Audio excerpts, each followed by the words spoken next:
Hello नमस्कार दोस्तों, Harshali academy channel में एक बार फिर आपका हार्दिक स्वागत है। हमारे आज के इस वीडियो में हम सुपर फास्ट स्पीड में एसएससी सीजीएल की रीजनिंग के प्रीवियस ईयर क्वेश्चंस के बारे में डिस्कस करेंगे। ये प्रश्न हमने सीजीएल की जो 2022 की एग्जाम है उसमें से चुने हुए हैं। इस वीडियो में हम फास्ट स्पीड में बेसिक कॉन्सेप्ट्स और शॉर्ट ट्रिक्स के साथ साथ इन प्रश्नों को हल करेंगे ताकि आपको रियल एग्जाम लाइक एटमॉस्फेयर मिले और आप आने वाली परीक्षाओं के लिए अपनी तैयारी उसी अनुरूप सुचारू ढंग से शुरू कर पाएं। तो आइए दोस्तों शुरू करते हैं। हमारा जो आज का पहला प्रश्न है नंबर सीरीज से संबंधित है। प्रश्नवाचक चिन्ह के स्थान पे आने वाली संख्या ज्ञात करनी है। तो यहाँ पे जो संख्याएं दी हुई हैं, जब भी संख्याओं के बीच का अंतर काफी ज्यादा बड़ा होता है तो हमें हमारा उत्तर गुणा या भाग या फिर स्क्वायर या फिर क्यूब की ट्रिक से मिलता है। तो यहाँ पे देखिए क्या संख्या दी हुई है, 11 दिया हुआ है, उसके बाद दिया हुआ है 35। मतलब 11 में अगर हम 3 का गुणा कर दें तो हमको क्या मिलता है 33 और 2 जोड़ने पे मिलता है 35। इसी प्रकार 35 में अगर हम 3 का गुणा करें तो हमको मिलता है 105 और उसमें 2 जोड़ने पे 107 मिलेगा। 107 में 3 का गुणा करने पे हमको मिलता है 321 और उसमें 2 जोड़ने पे हमको मिलता है 323। मतलब कैसा पैटर्न चल रहा है, into 3 plus 2 into 3 plus 2 into 3 plus 2। 323 में अगर हम 3 का गुणा कर देंगे तो हमको मिलेगा 969। 969 में अगर हम 2 जोड़ दें तो हमको 971 971 मिलता है। ऑप्शन नंबर 1 हमारा सही उत्तर होगा। आगे चलते हैं अगले प्रश्न की ओर। अब यहाँ पे देखिए संख्याओं के बीच का जो सेट है उसमें हमको संख्या ज्ञात करनी है। इस प्रश्न में हमें नंबर सेट से संबंधित प्रॉब्लम दी हुई है दोस्तों। अब देखिए यहाँ पे हमें ये 2 नंबर सेट दिए हुए हैं और उत्तर में हमें ऑप्शन में से वो उत्तर चुनना है जो इसके इनके पैटर्न का पालन कर रहा हो। तो अब यहाँ पे देखिए कौन कौन से 2 नंबर सेट हैं। अब जब भी ऐसा आता है तो हम क्या करते हैं कि नहीं, 2 संख्याओं से तीसरी संख्या को बनाने की कोशिश करते हैं। 6 और 22 को अगर हम जोड़ दें तो हमको मिलता है 28 और 28 का अगर हम आधा कर दें तो हमको तीसरी संख्या मिलती है 14। मतलब पहली संख्या अगर ए है, दूसरी बी है, तीसरी सी है, तो हमने क्या किया, ए प्लस बी किया और दोनों को अगर आधा कर दिया तो हमको सी मिलता है। देखते हैं ये यहाँ पे भी ऐसे ही लॉजिक है क्या। 30 और 38 को देखते हैं। 30 और 8 को जोड़ते हैं, 38 मिलता है। 38 का आधा होता है 19। यही लॉजिक लगा हुआ है। अब देखते हैं कौन से वाले ऑप्शन में ऐसा पैटर्न फॉलो हो रहा है। देखिए इन दोनों का आधा, इन दोनों को जोड़ते हैं 12 और 46 को जोड़ दें तो हमको मिलता है 58 और 58 का आधा करने पे 27 नहीं मिलता है, हमको 28 मिलता है। तो ऑप्शन नंबर 1 तो गलत हो गया। अब यहाँ पे देखिए 18 और 4 इन दोनों को जोड़ने पे मिलता है 22। 22 का आधा होता है 11। ऑप्शन नंबर 2 हमारा सही उत्तर होगा। हम बढ़ते हैं अगले प्रश्न की ओर। अब तक आप हमारे वीडियो को लाइक कीजिए, चैनल को सब्सक्राइब कीजिए। यहाँ पे भी नंबर सेट का प्रश्न है। अब देखते हैं कैसा दिया हुआ है। यहाँ पे दिया हुआ है 63, फिर दिया हुआ है 81, फिर दिया हुआ है 7, फिर दिया हुआ है 84, फिर दिया हुआ है 49, फिर दिया है 12। अब ये देखिए यहाँ पे जो 81 ये पूर्ण वर्ग है, किसका पूर्ण वर्ग है, 9 का। इसी प्रकार ये जो 49 है किसका पूर्ण वर्ग है, 7 का पूर्ण वर्ग है। तो अब हम इन 63 और 7 से 9 कैसे ज्ञात कर सकते हैं। अगर 63 में अगर हम 7 का भाग दे दें तो हमको मिलता है 9 और 9 का वर्ग करने पे हमको मिलता है 81। मतलब क्या हुआ कि पहली संख्या ए है, दूसरी बी है, तीसरी सी है, तो हमने क्या किया, ए में सी का भाग दे दिया और जो संख्या हमको मिली उस पे उसका पूर्ण वर्ग कर दिया तो हमको बी मिला। यही लॉजिक यहाँ पे भी लगा। 84 में अगर हमने 12 का भाग दे दिया तो हमको मिलता है 7 और 7 का वर्ग करने पे हमको मिलता है 49। अब यही वाला लॉजिक कहाँ पे लगा हुआ है, उसके लिए सबसे पहले तो जरूरी है कि बीच वाली जो हमारी संख्या है वो वर्ग होना चाहिए। तो ऑप्शन में एकमात्र जो ऑप्शन है वो ऑप्शन नंबर 1 में ही बीच वाली संख्या पूर्ण वर्ग है। वो किसका पूर्ण वर्ग है, 11 का। तो यही हमारा सही उत्तर हो जाएगा, क्योंकि 99 में अगर हम 9 का भाग दे दें तो हमको 11 मिलता है और 11 का वर्ग करने पे 121 मिलता है। ऑप्शन नंबर 1 हमारा सही उत्तर होगा। अगले प्रश्न की ओर चलते हैं। अब देखिए ब्लड रिलेशन से संबंधित प्रश्न है। यहाँ पे क्या दिया हुआ है, सीधे हम कोड के हिसाब से देख लेते हैं। A hashtag B minus C at the rate D plus E. दो दो के पेयर में देखते हैं। A hashtag B, hashtag B का मतलब क्या होता है, पहले वाला दूसरे वाले की बेटी है। तो पहले वाला कौन है, ए, वो किसकी बेटी है, वो बेटी है दूसरे वाले की, बी की बेटी है। ये हो गया। अब बी और सी को देखिए। बी और सी का मतलब क्या हो जाता है, पहले वाला दूसरे वाले की माँ है। तो पहले वाला कौन है, बी, और ये किसकी माँ है, दूसरे वाले की माँ है। दूसरा वाला कौन हो जाएगा, बी किसकी माँ है, सी की माँ है। तो बी माँ हो गई सी की। अब ये देखिए माँ है इसलिए माइनस का साइन। अब देखिए सी @d, @d का अर्थ क्या हो गया, पहले वाला दूसरे वाले का बेटा है। पहले वाला कौन है, सी, और वो किसका बेटा है, वो बेटा है डी का। बेटा है इसलिए ऐसा अप एरो आ जाएगा, ये डी आ गया।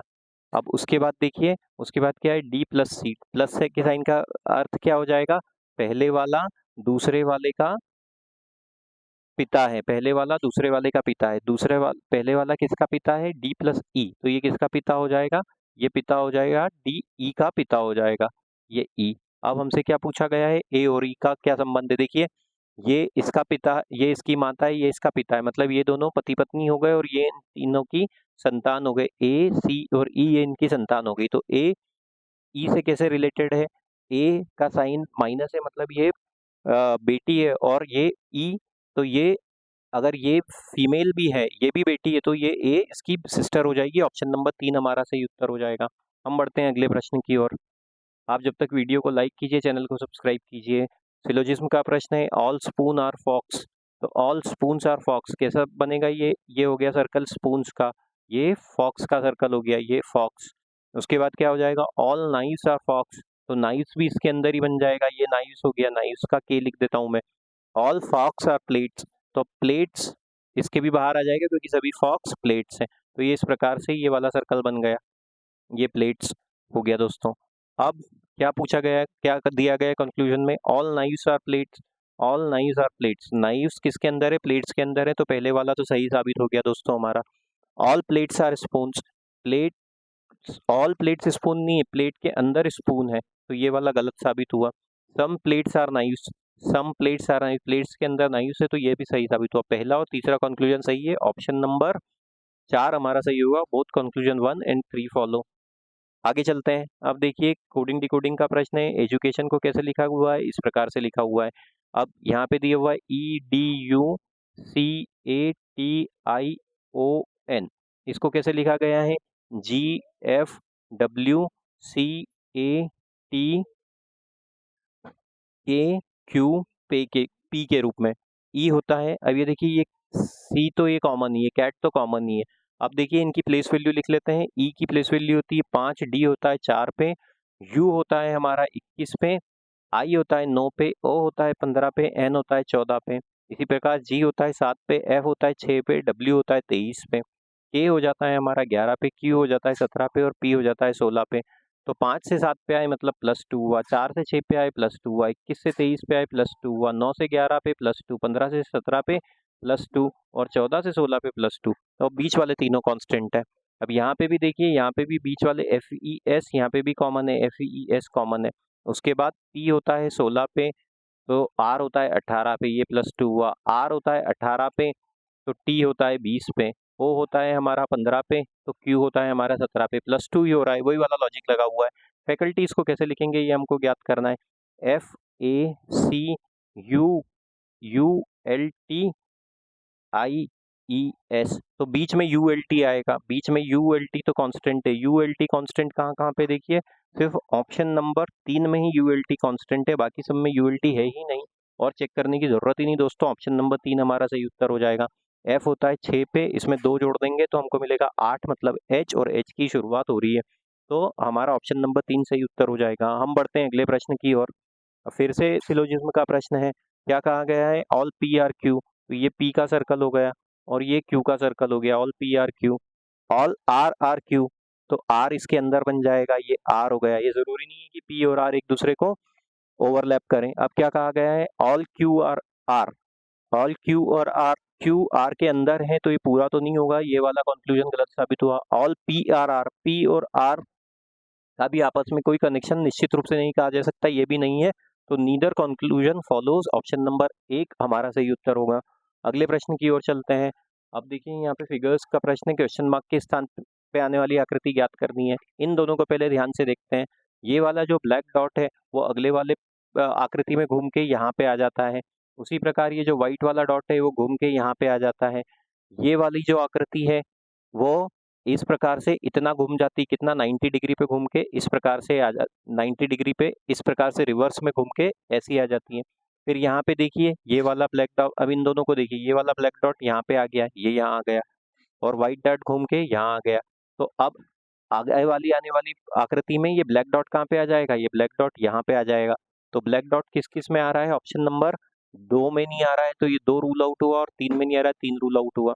उसके बाद ये जो व्हाइट डॉट है ये घूम के कहाँ आ जाएगा? ये इसके अपोजिट कहाँ आ जाएगा? ये यहाँ पे आ जाएगा, ये इस प्रकार से। ये वाली आकृति फिर से 90 डिग्री घूमेगी, तो ये एरो किधर के की तरफ आ जाएगा? नीचे की तरफ आ जाएगा। वो किसमें? ऑप्शन नंबर 4 में। ऑप्शन नंबर 4 हमारा सही उत्तर होगा। ऑप्शन एलिमिनेशन से हमने जल्दी से ये प्रश्न हल कर लिया। अगले प्रश्न की ओर चलते हैं। ये देखिए, ये भी हमारे पास क्लासिफिकेशन का संबंध है। जिस प्रकार टेलर सुइंग मशीन से संबंधित है, उसी प्रकार हमको ऑप्शन में से लॉजिक ये इसी लॉजिक का पालन करते हुए ढूंढना है। टेलर किसका इस्तेमाल करके अपना कार्य करता है, सुइंग मशीन से या सिलाई मशीन से करता है। तो अब इलेक्ट्रीशियन एक्सपेंसिव, इन दोनों का ऑप्शन नहीं हो सकता, ये रूल आउट हुआ। फार्मर प्लांट्स ये भी नहीं हो सकता। सीजर्स हेयर ये भी नहीं हो सकता। पुलिस हैंडकफ, पुलिस जो है हैंडकफ्स या हथकड़ी से अपना कार्य करती है। ऑप्शन नंबर 4 हमारा सही उत्तर होगा। हम बढ़ते हैं हमारे अगले प्रश्न की ओर। अल्फाबेट सीरीज का प्रश्न है, प्रश्नवाचक चिन्ह के स्थान पे आने वाला क्लस्टर ज्ञात करना है। अब इनकी प्लेस वैल्यू लिख लेते हैं जल्दी से। आर हो जाता है हमारा 18 पे, एल हो जाता है हमारा 12 पे, वी हो जाता है 22 पे, इसी प्रकार पी हो जाता है 16 पे, एन हो जाता है 14 पे, एस हो जाता है हमारा 19 पे। और आगे चलते हैं, एन हो जाता है 14 पे, पी हो जाता है हमारा 16 पे, पी हो जाता है हमारा 16 पे, फिर है क्वेश्चन मार्क, और फिर है देखिए जे हो जाता है 10 पे, टी हो जाता है हमारा 20 पे, और जे हो जाता है 10 पे। तो देखिए 18 से 16 पे आए मतलब -2 हुआ, 16 से 14 पे आए -2 हुआ। तो -2 के हिसाब से यहाँ पे क्या आना चाहिए, 18 से 16 -2, 16 से 14 -2, से 14 से -2 कर देंगे तो यहाँ पे क्या आ जाएगा 12। 12 मतलब क्या होता है दोस्तों, एल। तो हमारा हमारा जो उत्तर होगा एल से शुरू होगा। एल से एकमात्र ऑप्शन, ऑप्शन नंबर 2 शुरू हो रहा है। ऑप्शन नंबर 2 हमारा सही उत्तर हो जाएगा। आगे हल करने की जरूरत ही नहीं, इसी प्रकार से शॉर्ट ट्रिक से हमको हमारा टाइम बचाना है। अगर वीडियो पसंद आया हो तो हमारे चैनल को सब्सक्राइब कीजिएगा दोस्तों, वीडियो को लाइक कीजिएगा। Thank you.